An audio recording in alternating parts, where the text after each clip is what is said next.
আসসালামু আলাইকুম রহমতুল্লাহ। প্রিয় দর্শক, কবর এমন একটি ভয়ানক জায়গা, এমন একটি নাম। এই কবরে রয়েছে গুটগুটে অন্ধকার, বিষাক্ত সাপ এবং বিচ্ছু এবং ফেরেশতাদের কঠিন আযাব। তাই প্রিয় দর্শক, ওই কবরে যাওয়ার আগে আপনাকে অবশ্যই প্রস্তুতি নিয়ে যেতে হবে।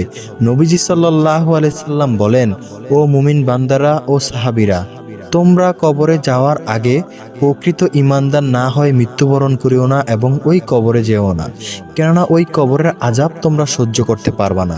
প্রিয় দর্শক, নবীজি সাল্লাল্লাহু আলাইহি সাল্লাম তার পরিবার পরিজনদেরকে বলেন, তোমরা সবাই কবরের প্রস্তুতি নিয়ে যাও, কেননা ওই কবরে যদি যাও আমার পরিচয় দিলেও কোনো লাভ হবে না। যদি তোমরা ভালো আমল করো তাহলে তোমাদের জন্য ওই আমলই যথেষ্ট।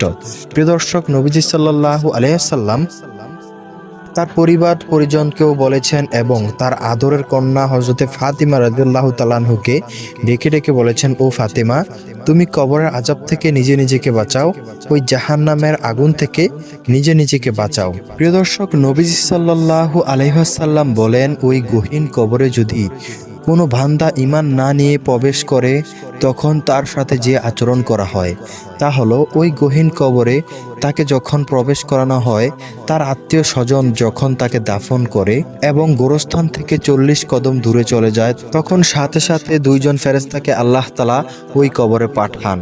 ওই দুইজন ফেরেশতার নাম হলো মুনকার এবং নাকির।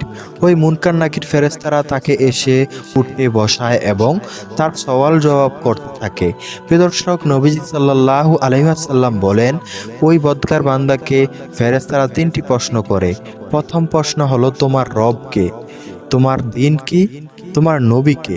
প্রিয় দর্শক, 3টি প্রশ্নের একটি প্রশ্নেরও উত্তর সে দিতে পারে না।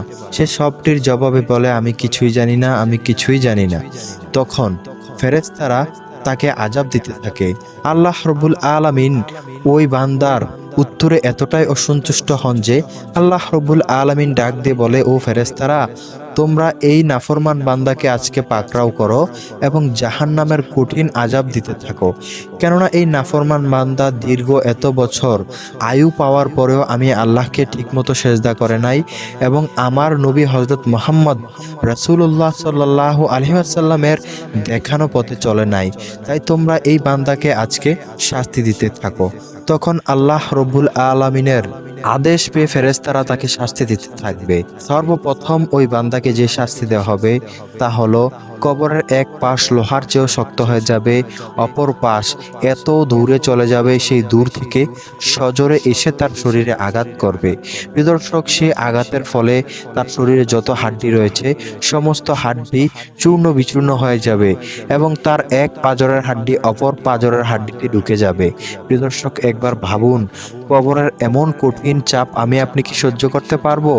অবশ্যই না। নবীজি সাল্লাল্লাহু আলাইহি সাল্লাম আরো বলেন, ওই বদকার বান্দার কবরে একটি বিষাক্ত সাপ ছেড়ে দেওয়া হবে। যে বিষাক্ত সাপটা এতটাই বিষাক্ত যে ওই সাপের একটি নিঃশ্বাস যদি এই দুনিয়ার জমিনে পড়তো, তোমরা এই দুনিয়ার জমিনে যত শস্য শ্যামল সবুজ গাছপালা দেখতে পাইতেছো সমস্ত কিছু নিষ্ক্রিয় হয়ে যেত ওই সাপের এতটাই তেজস্ক্রিয়। প্রিয় দর্শক, একবার ভাবুন, এমন বিষাক্ত সাপ যদি আমাকে আপনাকে ওই গহীন কবরে প্রতিনিয়ত দংশন করতেই থাকে, আমি আপনি কি সহ্য করতে পারবো? অবশ্যই না। দুনিয়ার এমন কোনো মানুষ নাই যে মানুষ জাহান্নামের এবং ওই কবরের 1 সেকেন্ডের আযাব সহ্য করতে পারবে। প্রিয় দর্শক, নবীজি সাল্লাল্লাহু আলাইহি সাল্লাম আরো বলেন, ওই বান্দার কবরে একজন বদির ফেরেশতাকে ছেড়ে দেওয়া হবে। ওই বদির ফেরেশতার হাতে থাকবে একটি বড় হাতুড়ি। ওই হাতুড়ি দ্বারা ওই বদকার বান্দাকে ওই বদির ফেরেশতা প্রতিনিয়ত আঘাত করতেই থাকবে। নাউজুবিল্লাহ। নবীজি সাল্লাল্লাহু আলাইহি সাল্লাম বলেন, ওই অন্ধ ফেরেশতার একটি হাতুড়ির আঘাত যদি দুনিয়ার কোনো পাহাড়ে পড়তো, সেই পাহাড় চূর্ণ বিচূর্ণ হয়ে যেত।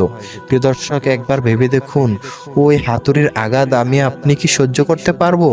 অবশ্যই না। নবীজি সাল্লাল্লাহু আলাইহি ওয়াসাল্লাম আরো বলেন, ওই বান্দাকে আরো অনেক শাস্তি দেওয়া হবে। তার মধ্যে একটি হলো, ওই বান্দার যখন খিদা লাগবে তাকে খেতে দেওয়া হবে জাক্কুম ফল, একটি কাঁটাযুক্ত ফল। ওই কাঁটাযুক্ত ফলটি হচ্ছে আমরার আটির ন্যায়। আমরা যারা আমরা খেয়ে থাকি, আমরার ভিতরে একটি কাঁটাযুক্ত আটি থাকে। ওই কাঁটাযুক্ত আটি থেকেও কয়েক গুণ কাঁটাযুক্ত থাকবে ওই ফলটি তাকে খেতে দেওয়া হবে এবং ওই ফলটি তার গলায় আটকে যাবে। সে ইচ্ছে করে তা বারও করতে পারবে না এবং ইচ্ছে করে তা গিলতেও পারবে না। প্রিয় দর্শক, নবীজি সাল্লাল্লাহু আলাইহি সাল্লাম আরো বলেন, ওই বান্দার যখন পিপাসা লাগবে তাকে খেতে দেওয়া হবে নিকৃষ্ট গরম পুঁজ। প্রিয় দর্শক, দুনিয়ার জমিনে কোনো মানুষের শরীরে যদি পচন ধরে বা শরীর যে অংশ পচন লেগে যায়, সে পচন অংশ থেকে যে নিকৃষ্ট পদার্থ গড়িয়ে গড়িয়ে পড়ে তাকেই পুঁজ বলা হয়। এমন নিকৃষ্ট অংশ যদি আপনাকে আমাকে গরম করে খাওয়ানো হয়, আপনি কি সহ্য করতে পারবো? অবশ্যই না। ওই বদকার বান্দাকে এই গরম পুঁজ খাওয়ানোর সাথে সাথেই তার সমস্ত ভিতর দিয়ে যা কিছু রয়েছে সমস্ত কিছু ঝলসে যাবে এবং তার মগজগুলো টকবক টকবক করে ফুটতে থাকবে। প্রিয় দর্শক, একবার ভাবুন, এমন নিকৃষ্ট আযাব আপনি সহ্য করতে পারবো? অবশ্যই না। নবীজি সাল্লাল্লাহু আলাইহি সাল্লাম আরো বলেন, যদি কোনো বান্দা ওই কবরে ঈমান নিয়ে প্রবেশ করে, তার সাথে কবর অতি উত্তম ব্যবহার করবে। কেননা কবর তার সাথে উত্তম ব্যবহার করতে বাধ্য, কারণ ওই বান্দা দুনিয়াতে কোনো খারাপ কাজ করে নাই এবং আল্লাহ তাআলার হুকুম মেনে চলেছে। প্রিয় দর্শক, নবীজি সাল্লাল্লাহু আলাইহি সাল্লাম বলেন, যখন কোনো বান্দা ঈমান নিয়ে মৃত্যুবরণ করবে এবং ওই কবরে পৌঁছাবে, তখন মুনকার নাকির এসে তাকে 3টি প্রশ্ন করবে। সে সাথে সাথে ওই 3টি প্রশ্নের উত্তর দিয়ে ফেলবে। তখন আল্লাহ রাব্বুল আলামিন তার কবরটি জান্নাতের সাথে সংস্থাপন করে দেবে। প্রিয় দর্শক, এখন আমরা জানবো সেই 6টি দুরূদ সম্পর্কে। যে 6টি দুরূদ আপনি যদি পাঠ করেন নিয়মিত, ইনশাআল্লাহ এই দুরূদের উসিলায় আপনার কবরে নূরের বাতি জ্বলবে এবং আপনার কবরে শাস্তি থেকে আপনি রক্ষা পাবেন। প্রিয় দর্শক, 1 নম্বরে যে দুরূদের কথা বলবো সেই দুরূদটি হলো সাল্লাল্লাহু আলাইহি ওয়াসাল্লাম।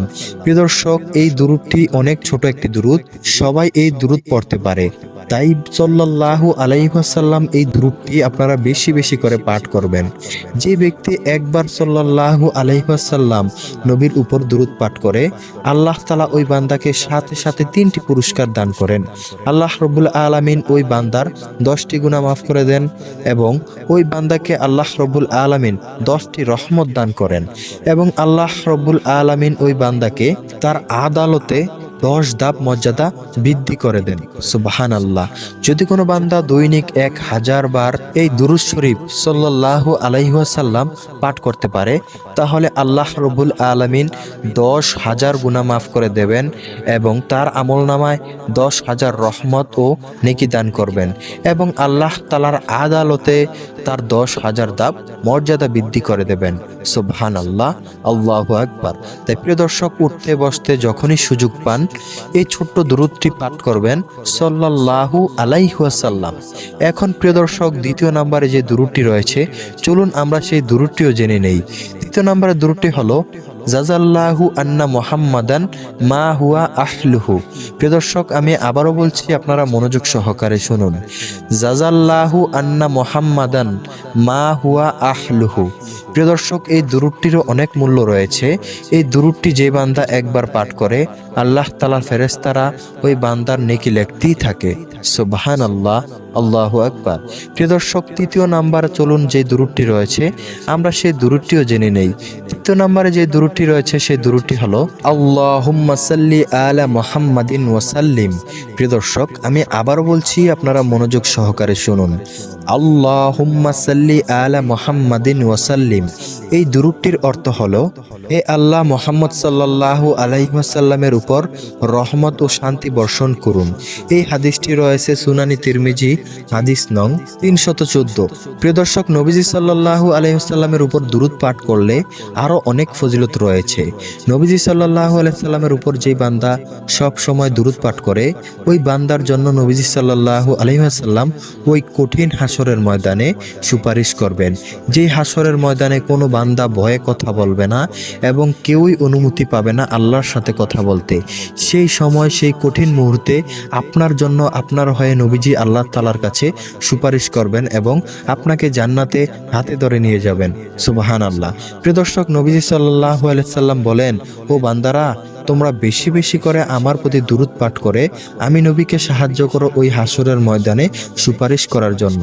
তাই প্রিয় দর্শক, এই হাদিস থেকে বোঝা যায় যত বেশি বেশি করে আপনি নবীর প্রতি দুরূদ পাঠ করবেন ততই আপনার প্রতি নবীজি সাল্লাল্লাহু আলাইহি সাল্লাম মহাব্বত বাড়বে এবং সেই মহাব্বতের উসিলায় নবীজি সাল্লাল্লাহু আলাইহি ওয়াসাল্লাম আপনার জন্য ওই কঠিন হাসরের ময়দানে সুপারিশ করবেন ইনশাআল্লাহ। প্রিয় দর্শক, এখন চলুন আমরা জেনে নেই চতুর্থ নম্বরে যে দুরূদ শরীফটি রয়েছে সেই দুরূদ শরীফ। আসসালামু আলাইকা আইয়ুহান নাবিয়্যু ওয়া রাহমাতুল্লাহি ওয়া বারাকাতুহু। প্রিয় দর্শক, আমি আবার বলছি, মনোযোগ সহকারে শুনুন। আসসালামু আলাইকা আইয়ুহান নাবিয়্যু ওয়া রাহমাতুল্লাহি ওয়া বারাকাতুহু। এই দুরূদ শরীফটির অর্থ হচ্ছে, হে নবী, আপনার উপর শান্তি, আল্লাহর রহমত ও বরকত বর্ষিত হোক। প্রিয় দর্শক, এই দুরূদের নাম হচ্ছে দুরূদে সালাম। যখন কোনো বান্দা নবীজি সাল্লাল্লাহু আলাইহি ওয়াসাল্লামের উপর সালাম পেশ করে এবং দুরূদ পাঠ করে, তখন সাথে সাথে ফেরেশতারা নবীজি সাল্লাল্লাহু আলাইহি ওয়াসাল্লামের রওজা মোবারকে ওই বান্দার সালাম পৌঁছে দেন এবং বলেন, হে নবী, আপনার জন্য আপনার অমুক উম্মত সালাম পেশ করেছে। তখন নবীজি সাল্লাল্লাহু আলাইহি সাল্লাম সেই সালামের জবাব দিয়ে থাকেন। প্রিয় দর্শক, যখন নবীজি সাল্লাল্লাহু আলাইহি সাল্লাম কোনো বান্দার প্রতি সালামের জবাব দিয়ে থাকে, তখন ওই বান্দার উপর আল্লাহ তাআলা রহমত বর্ষণ করতেই থাকে। সুবহানাল্লাহ। প্রিয় দর্শক, দুরূদের আরও ফজিলত রয়েছে। যখন আপনি বেশি বেশি করে দুরূদ পাঠ করবেন, আপনার মন শান্ত হয়ে যাবে এবং আপনার যাবতীয় বিপদ আপদ আল্লাহ তাআলা কাটিয়ে দেবেন। প্রিয় দর্শক, এখন চলুন আমরা জেনে নেই পঞ্চম নম্বরে যে দুরূদ শরীফটি রয়েছে সেই দুরূদ শরীফটি। আল্লাহুম্মা সাল্লি আলা মুহাম্মাদিন আবদিকা ওয়া রাসূলিকা ওয়া সাল্লি আলা মুমিনিনা ওয়া মুসলিমিনা। প্রিয় দর্শক, আমি আবারও বলছি, আপনারা একটু মনোযোগ সহকারে শুনুন। আল্লাহুম্মা সাল্লি আলা মুহাম্মাদিন আবদিকা ওয়া রাসূলিকা ওয়া সাল্লি আলাল মুমিনিনা ওয়াল মুসলিমিনা। প্রিয় দর্শক, এই দুরূদ শরীফটির নাম হচ্ছে দুরূদে আবরার। এই দুরূদ শরীফটির অর্থ হচ্ছে, হে আল্লাহ, আপনার বান্দা ও রাসূল মুহাম্মদ সাল্লাল্লাহু আলাইহি ওয়াসাল্লামের উপর রহমত বর্ষণ করুন এবং সব মুমিন ও মুসলিমদের উপর রহমত করুন। সহিহ ইবনে হিব্বান হাদিস নং 903। প্রিয় দর্শক, এই দুরূদে আবরারের অনেক ফজিলত রয়েছে, কেননা এই দুরূদে আবরারে আপনি নবীজি সাল্লাল্লাহু আলাইহি সাল্লামের উপর রহমত বর্ষণ করার জন্য আল্লাহ তাআলার কাছে দোয়া করছেন এবং সমস্ত মানুষ, যত মানুষ রয়েছে পৃথিবীতে, সমস্ত মুমিন মুসলমানদের জন্য আপনি দোয়া করছেন। প্রিয় দর্শক, যখন কোনো বান্দা সমস্ত মুমিন মুসলমানদের জন্য দোয়া করে, তখন আল্লাহ রাব্বুল আলামিন ওই দোয়ার উসিলায় তার দোয়া কবুল করে নেয়। সুবহানাল্লাহ। প্রিয় দর্শক, তাই বেশি বেশি করে এই দুরূদে আবরার আপনি পাঠ করবেন এবং আপনি অপর মুসলিমের জন্য দোয়া করবেন। প্রিয় দর্শক, চলুন এখন আমরা সর্বশেষ এবং ষষ্ঠ নম্বরে যে দুরূদ শরীফটি রয়েছে সেই দুরূদ শরীফটি আমরা জেনে নেই। প্রিয় দর্শক, ষষ্ঠ নম্বরে যে দুরূদ শরীফটি রয়েছে সেই দুরূদ শরীফকে সমস্ত ইমামগণ এবং যত মুহাদ্দিসগণ রয়েছেন তারা সবাই বলে থাকে এই দুরূদ শরীফ সর্বশ্রেষ্ঠ দুরূদ শরীফ, কেননা এই দুরূদ শরীফ আমরা নামাজে পড়ে থাকি। হ্যাঁ প্রিয় দর্শক, এই দুরূদ শরীফের নাম হচ্ছে দুরূদে ইব্রাহিম, যে দুরূদ শরীফ আমরা সব সময় নামাজে বৈঠকে পড়ে থাকি। সুবহানাল্লাহ। তাই প্রিয় দর্শক, এই দুরূদ শরীফের অনেক দাম রয়েছে। প্রিয় দর্শক, এই দুরূদ শরীফটি আমরা কম বেশ সবাই জানি, তারপরেও আজকের এই ভিডিও হতে আমরা সহি শুদ্ধভাবে এই দুরূদ শরীফটি মুখস্থ করে নেই। তাহলে চলুন আমি পরে শোনাচ্ছি, আপনারা একটু মনোযোগ সহকারে শুনুন। আল্লাহুম্মা সাল্লি আলা মুহাম্মাদি ওয়া আলা আলি মুহাম্মাদ কামা সাল্লাইতা আলা ইব্রাহিম ওয়া আলা আলি ইব্রাহিম ইন্নাকা হামিদুম মাজিদ। আল্লাহুম্মা বারিক আলা মুহাম্মাদি ওয়া আলা আলি মুহাম্মাদ কামা বারিকতা আলা ইব্রাহিম ওয়া আলা আলি ইব্রাহিম ইন্নাকা হামিদুম মাজিদ। প্রিয় দর্শক, আমি আবারও বলছি, আপনারা একটু মনোযোগ সহকারে শুনুন। আল্লাহুম্মা সাল্লি আলা মুহাম্মাদি ওয়া আলা আলি মুহাম্মাদ কামা সাল্লাইতা আলা ইব্রাহিম ওয়া আলা আলি ইব্রাহিম ইন্নাকা হামিদুম মাজিদ। আল্লাহুম্মা বারিক আলা মুহাম্মাদি ওয়া আলা আলি মুহাম্মাদ কামা বারিকতা আলা ইব্রাহিম ওয়া আলা আলি ইব্রাহিম ইন্নাকা হামিদুম মাজিদ। প্রিয় দর্শক, এই দুরূদ শরীফটির একটি সুন্দর অর্থ রয়েছে। সেই অর্থটি হলো, হে আল্লাহ, আপনি যেমনি করে ইব্রাহিম ও তার পরিবারের উপর রহমত বর্ষণ করেছেন, তেমনি করে হযরত মুহাম্মদ রাসূলুল্লাহ সাল্লাল্লাহু আলাইহি ওয়াসাল্লামের উপর এবং তার পরিবারের উপর রহমত বর্ষণ করুন। হে আল্লাহ, আপনি যেমনি করে ইব্রাহিম ও তার পরিবারের উপর বরকত বর্ষণ করেছেন, তেমনি করে মুহাম্মদ এবং তার পরিবারের উপর বরকত নাজিল করুন। নিশ্চয়ই আপনি প্রশংসার যোগ্য এবং মহান। সহিহ বুখারী হাদিস নং 3370 এবং সহিহ মুসলিম হাদিস নং 40। প্রিয় দর্শক, যে 6টি দুরুদের কথা বলেছি, এই 6টি দুরুদ আপনারা মুখস্থ করে নেবেন এবং 5 ওয়াক্ত সালাতের পর বেশি বেশি করে পাঠ করবেন ইনশাআল্লাহ। আপনাদের কবরে মৃত্যুর পর আপনাদের আর কোনো ভয় থাকবে না এবং এই দুরুদের উসিলায় আল্লাহ রব্বুল আলামিন আপনাদের সেই গহীন কবরে, সেই গহীন গুটগুটে অন্ধকার কবরে নূরের বাতি জ্বালিয়ে দেবেন ইনশাআল্লাহ। তো প্রিয় দর্শক, এই ছিল আজকের মতো ভিডিও। এই রকম ভিডিও পেতে চাইলে আমাদের চ্যানেলটি সাবস্ক্রাইব করে আমাদের পাশেই থাকবেন। আল্লাহ হাফেজ।